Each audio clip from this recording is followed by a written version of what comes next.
اس دوران میں ہمیں اس گھاٹ کا جائزہ لینے کا موقع مل گیا۔ شعبان کا ٹرالر پتھروں اور ریت سے بنے ہوئے ایک بھونڈے پلیٹ فارم سے ملا ہوا کھڑا تھا، اور اس سے کم از کم 50 فٹ دور سمندر کی لہروں میں ایک بڑی لانچ لنگر انداز تھی، جسے تختوں کے پل کے ذریعے ٹرالر کے پلیٹ فارم سے ملا دیا گیا تھا۔ ایک سرچ لائٹ ٹرالر کے عقب میں روشن تھی اور دوسری لانچ پر جل رہی تھی۔ اس روشنی میں 10-15 مزدور مشینی انداز میں ٹرالر سے بوریاں لانچ پر منتقل کر رہے تھے۔ ہم ان دونوں کے قریب جا کر ٹھہر گئے۔ تم دونوں کون ہو؟ جیکٹ والے نے پوچھا۔ تمہارے لیے اجنبی ہیں، شاید شعبان پہچان سکے، کیتھی نے نپے تلے لہجے میں کہا، اور میرا دل اچھل کر حلق میں آ گیا۔ ساری منصوبہ بندی کرتے ہوئے ایک اہم پہلو مجھ سے نظر انداز ہو گیا تھا۔ میرا خیال تھا کہ شعبان سے ہماری ملاقات اجنبیوں کی طرح ہوگی، لیکن وہ PLO کے لیے کام کرتا رہا تھا اور کیتھی اس سے بخوبی واقف تھی، جس کا لازمی مقصد یہ تھا کہ شعبان بھی کیتھی سے واقف تھا۔ اگر وہ آتے ہی کیتھی کو پہچان لیتا تو سارا معاملہ خراب ہو سکتا تھا۔ تمہیں یہاں کا پتہ کیسے معلوم ہوا؟ ڈھونڈتے ہوئے پہنچے ہیں۔ میں نے جیکٹ والے پر اپنی صداقت کا اظہار کرنے کے لیے قدرے ترشی سے کہا، وہ باجرہ اور مکئی لے کر اسمارا آیا تھا۔ جب شہر میں ٹرالر نہیں ملا تو ہم ادھر نکل آئے۔ اسے بلاؤ، ہم اس کے خیرخواہوں میں سے ہیں۔ کیا خبر لائے ہو؟ کچھ لوگوں نے اس کے مکان کو آگ لگا کر اس کی داشتہ کو اغوا کر لیا ہے۔ اوہ، یہ تو واقعی بہت بری خبر ہے۔ ٹھہرو، میں اسے بلاتا ہوں، کیبن میں پڑا سو رہا ہوگا۔ وہ چلا گیا اور اس کا تنومند ساتھی ہمارے ساتھ کھڑا رہ گیا۔ میں نے سگریٹ کے پیکٹ کے ساتھ ہی زہریلے تیروں والی شیشی بھی نکال لی۔ اس وقت میرے لیے خود پر قابو پانا بہت دشوار ہو رہا تھا۔ سیتا مجھ سے تھوڑی دور ٹرالر یا لانچ میں ایک بے بس قیدی کی صورت میں موجود تھی، اور میں اس کی رہائی کے لیے فوری اور بھرپور قدم اٹھانے سے معذور تھا۔ تھوڑی دیر بعد جیکٹ والا پلپلے بدن والے ایک موٹے سوڈانی کے ساتھ آتا نظر آیا۔ سوڈانی کے انداز سے معلوم ہو رہا تھا کہ جیکٹ والے نے اسے کچھ نہیں بتایا تھا۔ اب بتاؤ، کیا کہہ رہے تھے تم؟ قریب آ کر جیکٹ والا بولا، میں تو ان دونوں سے ناواقف ہوں۔ میرے یا کیتھی کے کچھ بولنے سے پہلے پلپلے بدن والے نے کہا، مگر ہم تمہارے لیے آئے ہیں شعبان۔ کل رات کسی نے تمہارے گھر کو آگ لگا کر سائقہ کو اغوا کر لیا ہے۔ نہیں، خرطوم میں میرا کون سا دشمن پیدا ہو گیا؟ ہمارے لیے تم پہلے بھی کام کر چکے ہو، اگلے ہفتے ہمیں پھر تمہاری ضرورت ہے، اسی لیے دوڑے چلے آئے۔ میرے لیے یہ بات تسلی بخش تھی کہ شعبان کیتھی کو نہیں جانتا تھا۔ شاید کیتھی سامنے آئے بغیر اس سے کام لیتی رہی تھی۔ میں جا رہا ہوں، اگر سائقہ کو کچھ ہو گیا تو میں زندہ درگور ہو جاؤں گا۔ شعبان نے مڑ کر روحان سے لہجے میں جیکٹ والے سے کہا، مگر ٹرالر ابھی خالی نہیں ہوا، تم اسے خالی کرا لو، اطمینان سے خالی کرا لو، میرا بیٹا اسے واپس اسمارا لے جائے گا۔ 2 ڈرائیوروں کے بغیر ٹرالر کو سفر کی اجازت نہیں مل سکے گی۔ واپسی میں سامان بھی لادنا ہے، وہ اسمارا میں رک کر میری واپسی کا انتظار کر لے گا۔ اور تم جاؤ گے کیسے؟ ہم خرطوم واپس جا رہے ہیں، شعبان چاہے تو ہمارے ساتھ چل سکتا ہے۔ میں تمہارا یہ احسان کبھی نہیں بھولوں گا۔ تو پھر چلو، میں ذرا لڑکے کو ہدایات دے آؤں۔ یہ کہہ کر وہ واپسی کے لیے مڑ گیا۔ یہی انتظار کرو، وہ لوٹ آئے گا، جیکٹ والے نے کہا، اور اپنے ساتھی کے ہمراہ واپس اسی طرف چل دیا جہاں کام ہو رہا تھا۔ شعبان ان سے کافی آگے نکل چکا تھا، اور وہ دونوں ہم سے مطمئن ہو چکے تھے، اور ایسا معلوم ہوتا تھا کہ وہاں ان کے زیادہ ساتھی نہیں تھے۔ لہٰذا میں نے پلک جھپکتے میں ایک فیصلہ کیا اور ریت پر چند قدم دوڑ کر یکے بعد دیگرے ان دونوں پر 2 زہریلے تیر چلا دیے۔ وہ چلتے چلتے منہ کے بل زمین پر گرے اور ٹھنڈے ہو گئے۔ یہ کیا کیا تم نے؟ بس اب تم تماشا دیکھتی جاؤ، اور اگر کسی نے گرتے دیکھ لیا تو کیا ہوگا؟ گاڑی آگے لے اور اسلحہ سنبھال لو، میں نے سختی سے کہا۔ اسی لمحے کہیں سے رائفل چلی اور بھیانک گونج کے ساتھ گولی میرے سر سے چند انچ اوپر سے گزر گئی۔ میں بے اختیار سینے کے بل ریت پر گر گیا۔ پھر لانچ پر سرچ لائٹ بجھا دی گئی۔ دوسرا فائر ہوا، اور اس بار شیشہ ٹوٹنے کے چھناکے کے ساتھ ٹرالر کے عقب میں روشن دوسری سرچ لائٹ تاریک ہو گئی۔ ہر سو گھور اندھیرا پھیل گیا، اور اس اندھیرے میں خوفزدہ نہتے مزدوروں کی چیخو پکار اور بھاگ دوڑ نے قیامت کا سما پیدا کر دیا۔ اندھیرے کا فائدہ اٹھا کر میں پلٹا اور تیزی سے کیتھی کے پیچھے ہو لیا۔ دوسرے اسٹین گن کیتھی نے سنبھال لی، اور میں نے رائفل کے ساتھ ہی پستول اٹھا لیا۔ میں نے اس کام سے نمٹتے ہوئے اپنے حلق سے الو کی 3 آوازیں نکالی، جس کے جواب میں مخالف سمت سے دوڑتے ہوئے قدموں کی آوازیں آئیں اور احمد بھی منصوبے کے مطابق ہم سے آ ملا۔ شاید وہ شروع سے ہی ساری کارروائی دیکھ رہا تھا۔ ٹرالر پر، میں نے پرجوش آواز میں کہا اور کیبن کی طرف دوڑ لگا دی۔ وہ دونوں میرے ساتھ ہو لیے۔ رات کے گھور اندھیرے میں وہ ماحول بہت ہی لرزہ خیز تھا۔ خوفزدہ مزدوروں کی بھاگ دوڑ ختم ہو چکی تھی، شاید انہوں نے کوئی پناہ گاہ تلاش کر ہی لی تھی۔ اچانک اندھیرے میں 2 رائفلیں چلی، لانچ کے عرشے پر 2 شعلے چمکتے نظر آئے اور گولیاں نامعلوم سمت میں فضا میں تیر گئیں۔ اس وقت تک ہماری طرف سے کوئی گولی نہیں چلائی گئی تھی، لیکن مخالفین 4 اندھا دھند فائر کر چکے تھے، جس سے ان کی بوکھلاہٹ کا اظہار ہو رہا تھا۔ ٹرالر کو کھینچنے والے اونچے ٹرک کے قریب پہنچ کر میں پائیدان پر چڑھ گیا۔ آہٹیں پیدا ہوتے ہی بند دروازے کے پیچھے میں نے 2 خوفزدہ آوازیں واضح طور پر سنی۔ میں ایک ہی جھٹکے سے دروازہ کھول کر اندر گھس گیا۔ دیو ہیکل آہنی کیبن میں 2 انسانی ہیولے ایک دوسرے سے لپٹے پائیدان میں گھسے ہوئے تھے اور خوف سے کانپ رہے تھے۔ اندر میری موجودگی محسوس کرتے ہی اضطراری طور پر ان میں سے ایک کے حلق سے چیخ نکل گئی، چابی! میں نے ڈرائیونگ سیٹ پر سوار ہو کر سفاکانہ لہجے میں مطالبہ کیا، تم لوگ کون ہو؟ وہ رو دینے والی خوفزدہ آواز شابان کی تھی۔ اس وقت مجھ پر درندگی سوار تھی، لہٰذا اس کا سوال مجھ سے برداشت نہ ہو سکا اور میں نے غیر ارادی طور پر رائفل کا کندہ ان کی طرف دھکیل دیا۔ وہ دونوں ہی چیخے۔ دوسرے کو شدید ضرب آئی تھی، کیونکہ اس کی جوان آواز شابان کے چیخ پر حاوی تھی۔ میں نے رائفل واپس کھینچنی چاہی، لیکن کندہ مضبوطی سے پکڑ لیا گیا تھا۔ چھوڑو! میں نے غرا کر کہا اور کندہ چھوڑ دیا گیا۔ چابی دو، نہ گولی مار دوں گا تم دونوں کو۔ شابان نے فوراً چابی میری طرف بڑھا دی۔ وہ دونوں اس ناگہانی افتاد سے اس قدر خوفزدہ تھے کہ سہمے ہوئے چوہوں کی طرح اسی پائیدان میں دب کے رہے، اور میں نے چابی حاصل کر کے ان کی طرف کا دروازہ کھول دیا۔ ان پر میرا مقصد دیر سے واضح ہوا۔ پہلی ٹھوکر کھاتے ہی وہ رحم کے لیے بلبلائے تھے، لیکن میرے سر پر خون سوار ہو چکا تھا۔ میں نے ٹھوکریں مار مار کر ان دونوں کو 7 فٹ اونچے کیبن سے ناہموار ساحلی زمین پر پھینک دیا، اور ان کی بوکھلائی ہوئی چیخیں دور تک گونجتی چلی گئیں۔ شاید انہیں گرنے سے زیادہ ٹھوکروں سے چوٹیں آئی تھیں۔ اگنیشن میں چابی گھما کر میں نے پھرتی سے انجن اسٹارٹ کیا اور پلیٹ فارم سے ہٹانے کے لیے فوراً ٹرک کو لیتا آگے چلا گیا۔ اس دیو ہیکل ٹرالر کے ساتھ میرا وہ اضطراری سلوک ناروا تھا، لہٰذا آگے بڑھتے ہوئے اس نے کئی شدید جھٹکے لیے اور اسی کے ساتھ ٹرالر سے چیخوں اور دھما چوکڑی کی آوازیں بھی آئیں۔ ان آوازوں سے عقدہ کھلا کہ اندھا دھند گولیوں سے بچنے کے لیے خوفزدہ مزدوروں کو کھلے آسمان کے نیچے بند ٹرالر ہی سب سے زیادہ محفوظ نظر آیا تھا۔ کچھ آگے بڑھنے کے بعد میں نے اچانک بریک لگا دیے۔ شدید جھٹکے کے ساتھ ٹرالر رک گیا اور میں اسٹیئرنگ کو پوری طرح کاٹنے لگا۔ ریورس گیئر ڈالنے کی پہلی کوشش میں انجن گہری ہچکی لے کر بند ہو گیا۔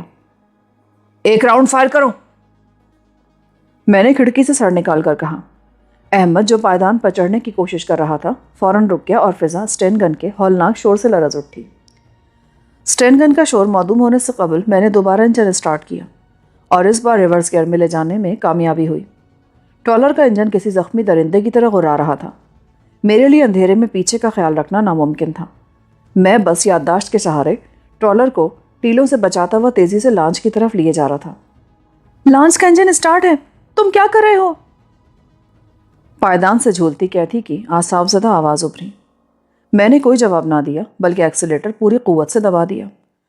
اچھلتے ہوئے ٹرالر کا عقبی حصہ ایک ہولناک دھماکے کے ساتھ لانچ سے جا ٹکرایا۔ وہ جھٹکا اتنا شدید تھا کہ میرے ہاتھوں سے اسٹیئرنگ ویل نکل گیا اور سر ونڈ شیلڈ سے جا ٹکرایا۔ جھٹکے سے ٹرک کا انجن بھی بند ہو گیا۔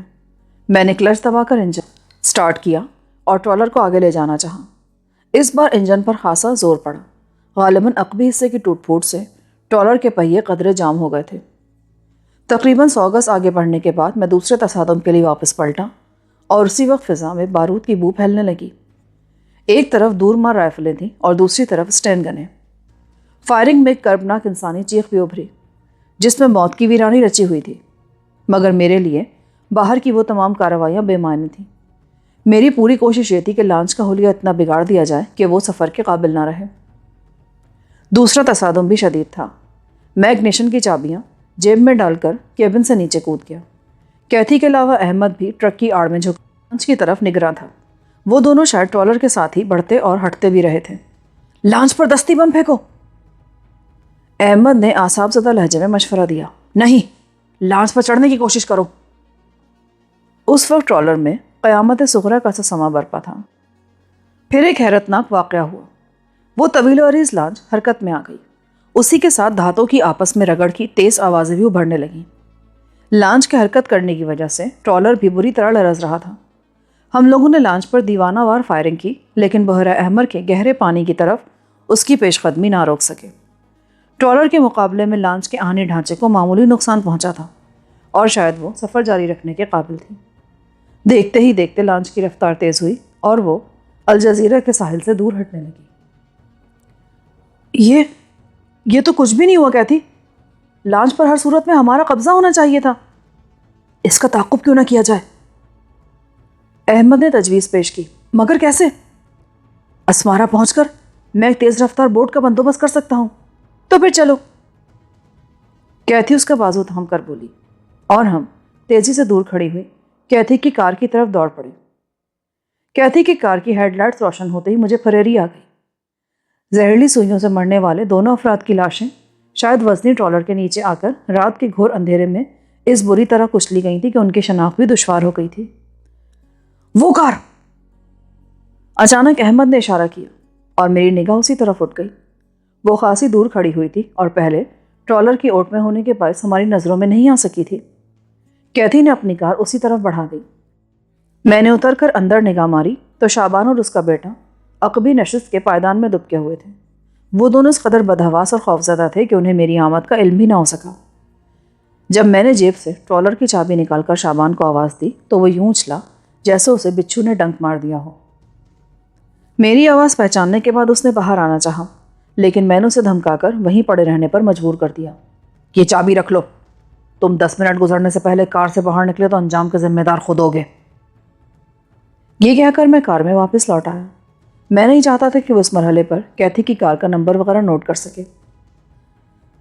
اسمارا کی طرف واپسی کا سفر بہت تیز تھا۔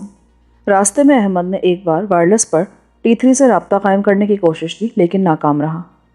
پھر جو ہی ہماری کار اسمارا کی حدود میں داخل ہوئی، ٹرانسمیٹر پر اشارہ موصول ہوا اور احمد نے اسے آن کر دیا۔ T3 calling, over, XT، over. مجھے 11 منٹ پہلے سگنل ملا تھا، مگر اس وقت میں پرواز پر تھا۔ لانچ الجزیرہ سے کھلے سمندر میں جا چکی تھی اور وہاں ہر طرف بربادی کے آثار تھے۔ اوور۔ ہمیں چوٹ ہو گئی، ہو سکے تو لانچ پر نگاہ رکھو، ہم اس کے تعاقب میں نکلنے والے ہیں۔ اوور۔ کیا معاملہ بہت اہم ہے؟ اوور۔ بہت زیادہ اہم۔ اوور۔ میں کوشش کرتا ہوں کہ اپنے معاون کی نظر بچا کر لانچ پر ایک دستی بم گرا دوں تاکہ وہ آگے سفر کے قابل نہ رہے۔ اوور۔ نہیں۔ اس بار کیتھی نے ٹرانسمیٹر لے لیا۔ لانچ پر کچھ ایسے لوگ موجود ہیں جن کی سلامتی کے لیے ہم بہت زیادہ فکر مند ہیں۔ اوور۔ لانچ زیادہ تیز رفتار نہیں ہے، میں اس پر سے گزرا بھی تھا۔ شاید وہ 30-40 ناٹ سے زیادہ نہ جا سکے۔ اس کا مطلب ہے وہ 1 گھنٹے سے پہلے ہماری بحری حدود عبور نہیں کر سکیں گے۔ اس دوران میں ان کے سفر کی سمت کا بآسانی تعین کر لوں گا۔ اوور۔ تم یہی کرو، احمد بولا۔ اس وقت 12:30 ہیں، کوشش کرو 1 سے 1:30 بجنے تک اپنا وقت انہی اطراف میں پرواز کرتے گزار دو، شاید ہم بھی اس دوران میں ان تک پہنچنے میں کامیاب ہو جائیں۔ اوور۔ جس وقت میں نے انہیں دیکھا ان کا رخ خلیج کے دہانے کی طرف تھا۔ اوور۔ اطلاعات کا شکریہ، ان پر حتی الامکان نگاہ رکھو۔ Over and all. احمد نے سلسلہ منقطع کر دیا۔ واپسی میں ہم سیدھے احمد کے مکان پر پہنچے، جو باہر سے خاصا مناسب اور صاف ستھرا نظر آتا تھا، لیکن اندر ہر طرف بے ترتیبی کا راج تھا۔ صوفوں پر سے کپڑا ہٹا کر اس نے ہم دونوں کے بیٹھنے کے لیے جگہ بنائی اور خود فون پر مصروف ہو گیا۔ 2 جگہ فون کرنے کے بعد وہ چلنے کے لیے کھڑا ہو گیا۔ اسمارا کے مضافات میں ساحل پر ایک پرائیویٹ بوٹ کلب واقع تھا، جہاں سے بوٹنگ کے شائقین کو نہ صرف کرائے پر انجن بوٹ ملتی تھی بلکہ وہ ذاتی بوٹس بھی وہاں رکھ سکتے تھے۔ احمد نے اپنے کسی شناسہ سے اس کی نجی کشتی کا بندوبست کیا تھا۔ مسلسل بھاگ دوڑ کی وہ دوسری رات تھی جو تیزی سے گزرتی جا رہی تھی، اور کچھ معلوم نہ تھا کہ اس جدوجہد کا خاتمہ کہاں ہوگا۔ میں گزشتہ 48 گھنٹوں کے بارے میں اتنے انہماک سے سوچتا رہا کہ اسمارا بوٹنگ کلب کی خوبصورت عمارت آنے تک مجھے ہوش ہی نہ آیا۔ اتنی رات گئے بوٹنگ کلب میں دربان کے علاوہ ایک کلرک بھی موجود تھا۔ جس کا بظاہر اس کے علاوہ کوئی مصرف نہیں تھا کہ کلب کا کوئی سرفراہ رکن اگر رات کا سمندر کی سیر پر تل جائے تو اس کی روانگی اور واپسی کا ریکارڈ رکھا جا سکے۔ ادھیڑ عمر کلرک کو شاید فون پر پہلے ہی اطلاع مل چکی تھی کیونکہ وہ برآمدے میں ہمارا منتظر تھا۔ کلرک نے برآمدے میں ہی الحدید نامی انجن بورڈ کی روانگی کے بارے میں رجسٹر پر اندراج کر کے احمد کے دستخط لیے اور رجسٹر میز پر چھوڑ کر ہمارے ساتھ باہر آ گیا۔ عمارت کے عقب میں ساحل کے متوازی ایک نیم پختہ سڑک پھیلی تھی جس کے ساتھ متعدد بوٹس پانی میں لنگر انداز تھی۔ گاڑی میں ہمیں خاصی دور جانا پڑا کیونکہ الحدید تقریباً آخری سرے پر لنگر انداز تھی۔ کلرک نے چابی ہمارے حوالے کر کے پیدل واپس جانا چاہا لیکن کیتھی کو اس پر ترس آ گیا۔ وہ کلرک کو چھوڑ کر واپس آئی تو احمد اس کشادہ اور مضبوط فیملی بوٹ کا انجن اسٹارٹ کر چکا تھا۔ کیتھی کے کہنے پر میں نے اس کی کار کے پائیدان سے ایک مضبوط تھیلا اٹھایا تو وزن محسوس کر کے چونک پڑا۔ یہ کہاں سے آ گیا؟ تھیلا احمد کے گھر سے لیا گیا تھا۔ اس نے راستے میں ضرورت کے مطابق اسلحہ اس میں منتقل کیا تھا۔ کمال ہے، مجھے تو معلوم ہی نہیں ہو سکا۔ تم تو خیالات میں گم تھے۔ یہ احتیاط اس لیے کی گئی ہے کہ کسی کی میت میں اگر پیدل چل کر بوٹ تک جانا ہو تو اسلحے کا بھرم باقی رہ سکے۔ بوٹ کافی بڑی اور مضبوط ہے لیکن ان کی لانچ ہمارے لیے ناقابل تسخیر قلعہ ثابت ہوگی۔ میں نے اپنے بہترین وسائل داؤ پر لگا دی ہیں جناب، اس سے زیادہ انتظام میری بساط سے باہر ہے۔ احمد قدرے برا مان کر بولے، تمہاری مدد کے بغیر تو ہم شاید ان کا سراغ بھی حاصل نہیں کر پاتے، لیکن کھلے سمندر میں ان سے ٹکرانا آسان نہیں ہوگا۔ میں نے بوٹ کے عرصے سے بندھا ہوا رسہ کھولا اور بوٹ قدرے گھوم کر سمندر کی طرف بڑھنے لگی۔ ذرا دیکھو کہ اس بوٹ پر کتنے لائف جیکٹ ہیں۔ احمد نے پینل پر لگے ہوئے مختلف آلات کا جائزہ لیتے ہوئے مجھ سے کہا۔ کیبن سے باہر 7 لائف جیکٹس موجود تھے۔ احمد نے مشورہ دیا کہ بدترین صورتحال کو مد نظر رکھتے ہوئے یہ بہتر ہوگا کہ ہم تینوں سفر کے آغاز سے ہی لائف جیکٹس پہن لیں تاکہ عین وقت پر کوئی بدحواسی آڑے نہ آئے۔ تجویز معقول تھی۔ تینوں نے فوراً ہی اس مشورے کو عملی جامہ پہنا دیا۔ الحدید کا کیبن بہت آرام دہ اور ہر طرف سے بند تھا لیکن باہر کی راہداری میں یخبستہ سمندری ہوا کپ کپی بندھوا رہی تھی۔ میں نے ابو حسان کی دی ہوئی بوتل منہ سے لگا کر خالی کر دی۔ احمد میری طرف دیکھ کر مسکرایا۔ بوٹ کے ہولڈ میں 3-4 بوتلیں پڑی ہیں، چاہو تو نکال لینا، لیکن سوڈے کی جگہ پانی ملانا ہوگا، شاید اب ضرورت نہ پڑے۔ میرے پاس آ جاؤ تاکہ ہنگامی صورتحال میں ہم جگہ بدل سکیں، احمد نے کہا اور میں نرم کاؤچ سے اٹھ کر احمد کے برابر میں بیٹھ گیا۔ اس نے چابی گھما کر انجن بند کر دیا اور الحدید تاریکی میں ڈوب گئی۔ انجن بند ہونے کے بعد لہروں کا عصیبی شور کانوں کو چبھنے لگا۔ مجھے دکھا کر اس نے انجن اسٹارٹ کیا۔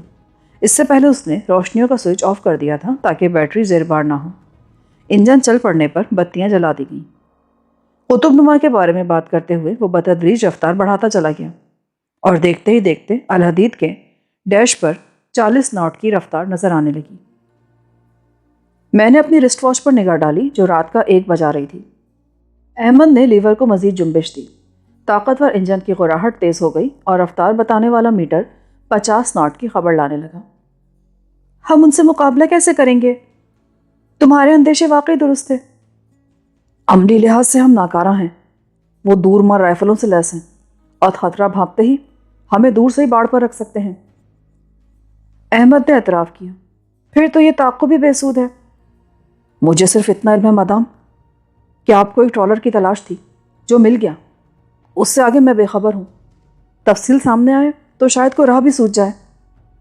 تفصیل بھی سن لو، مگر میرے ذہن میں ایک تدبیر آ گئی ہے۔ وہ کیا؟ پہلے احمد کو پوری صورتحال سمجھا دوں، میں نے کہا اور احمد کی طرف متوجہ ہو گیا۔ اس ٹرالر میں خرطوم سے ایک لڑکی اغوا کر کے لائی گئی تھی جسے دوسرے سامان کے ساتھ لانچ پر منتقل کر دیا گیا ہوگا۔ ہم اس لڑکی کو حاصل کرنا چاہتے ہیں۔ یہ بھی تو ہو سکتا ہے کہ لڑکی کی منتقلی کی نوبت ہی نہ آئی ہو۔ احمد کی آواز مجھے بہت دور کسی گہرے کنویں سے آتی محسوس ہوئی اور میرا دل دھک سے رہ گیا۔ تمہارا مفروضہ حقائق سے میل نہیں کھاتا احمد۔ یہ نہ بھولو کہ لڑکی مخفیہ تھی اور وہ اسے کھلے بندوں لانچ پر نہیں لے جا سکتے تھے۔ اس کی منتقلی کے بعد ہی انہوں نے قلیوں کو ٹرالر میں گھسنے کی اجازت دی ہوگی۔ اور اگر لڑکی لانچ پر ہے تو ہمارا مقصد صرف اسی کا حصول ہے۔ میں نے اپنی بات آگے بڑھائی۔ ان سے مقابلہ کرنے کے بجائے ہم مدد طلب کر سکتے ہیں۔ تفریح کے شوقین گہرے سمندر میں آ کر اکثر سمتوں کو شعور کھو بیٹھتے ہیں ایک مرتبہ لانچ پر پہنچنے کے بعد ہم کوئی نہ کوئی راہ نکال ہی لیں گے۔ کیتھی نے پرجوش انداز میں میری تائید کی۔ اور اگر انہوں نے ہمیں نظر انداز کر دیا تو؟ احمد معاملے کے ہر پہلو پر پیشگی غور و فکر کا قائل معلوم ہوتا تھا۔ وہ واپس ایتھوپیا کے کسی ساحل پر نہیں جا رہے، پھر وہ ہمیں اپنے سروں پر کیوں مسلط کریں گے؟ اس کا سارا انحصار ہم پر ہوگا۔ اگر ہم انہیں اپنی مظلومیت کے یقین دلانے میں کامیاب ہو گئے تو وہ کسی بھی اگلی بندرگاہ تک ضرور ہمیں مدد فراہم کریں گے۔ بس خرابی ایک ہی ہے، ان کی طرف سے فائرنگ میں پہل کا مقصد تھا کہ ہمیں دیکھ لیا گیا تھا۔ ایسا نہ ہو کہ ان میں سے کوئی ہم دونوں کو شناخت کر لے اور ہم کوئی قدم اٹھانے سے پہلے ہی دھڑ لیے جائیں۔ کاش کہ ہمارے پہنچنے تک T3 ان کے سروں پر منڈلاتا رہے۔ وہ بہت بے خوف آدمی ہے، اس سے ہمیں یقیناً خاصی مدد مل سکے گی۔ احمد نے اپنی رسٹ واچ پر نگاہ ڈالتے ہوئے کہا۔ معمن فضا میں ایک عجیب سا شور سنائی دیا اور میں اضطراری طور پر کیبن کا دروازہ کھول کر عرشے پر نکل آیا۔ پیچھے کافی دور سے فضا میں ایک سفید ہیلی کاپٹر ہماری طرف بڑھتا آ رہا تھا۔ اس کی نچلی سرچ لائٹ نے دور تک سمندر کا سینہ روشن کیا ہوا تھا۔